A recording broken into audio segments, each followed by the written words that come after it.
ایک واقعہ سماعت فرمائیں، آپ کا ایمان تازہ ہو جائے گا۔ حضرت امام غزالی رحمت اللہ علیہ بہت مشہور عالم گزرے ہیں، آج بھی بہت سے علماء کرام حضرت امام غزالی کی لکھی ہوئی کتابیں پڑھ کر اپنے علم میں اضافہ کرتے ہیں۔ جب حضرت امام غزالی رحمت اللہ علیہ اس دنیا فانی سے رخصت ہوئے نا، فوت ہو گئے نا، تو آپ کسی دوست کو خواب میں ملے۔ دوست نے خواب میں دیکھا کہ حضرت امام غزالی رحمت اللہ علیہ جنت میں ٹہل رہے ہیں۔ دوست نے پوچھا کہ اللہ نے آپ کے ساتھ کیا معاملہ پیش کیا؟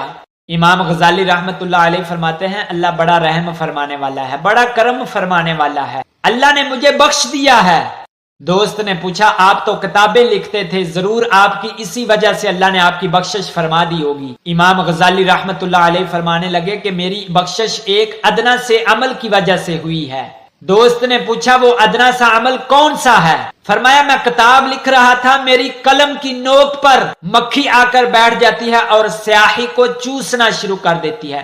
میں نے تھوڑی دیر کے لیے توقف کیا، تھوڑی دیر کے لیے رک گیا، غالباً اس مکھی کو پیاس لگی ہوئی تھی، میں اس لیے رک گیا تاکہ وہ مکھی پیٹ بھر کر سیاہی چوس لے اور گزارا کر سکے۔ اللہ عز و جل کو میرا یہ رکنا اتنا پسند آیا، اتنا پسند آیا کہ اللہ نے اس عمل کے بدلے میری بخشش فرما دی ہے۔ اب ایمانداری کے ساتھ بتانا، اگر ایک انسان ادنا سی مخلوق مکھی کے ساتھ ہمدردی کرے، اللہ عز و جل اس کو بخش دے، اور اگر ہم اپنے والدین کے ساتھ حسن سلوک کریں تو کیا اللہ ہمیں نہیں بخشے گا؟ میں نے اکثر لوگوں کو دیکھا ہے وہ نماز بھی پڑھتے ہیں، قرآن بھی پڑھتے ہیں، لیکن ان کا اخلاق بہت برا ہے، ان کے ہمسائے ان سے تنگ ہیں، رشتہ دار ان سے تنگ ہیں، دوست احباب ان سے تنگ ہیں۔ ہمارا دین ہمیں محبت سکھاتا ہے، ہمارا دین ہمیں پیار سکھاتا ہے۔ اگر آپ کو پتہ چل جائے نا کہ اللہ کی مخلوق سے محبت کرنے سے کتنا بڑا اجر ملتا ہے، تو آپ کبھی بھی کسی کے ساتھ زیادتی نہیں کریں گے۔ آخری واقعہ میں آپ کو سناتا ہوں، چھوٹا سا واقعہ ہے، یہ واقعہ سننے کے بعد آپ کا ایمان تازہ ہو جائے گا۔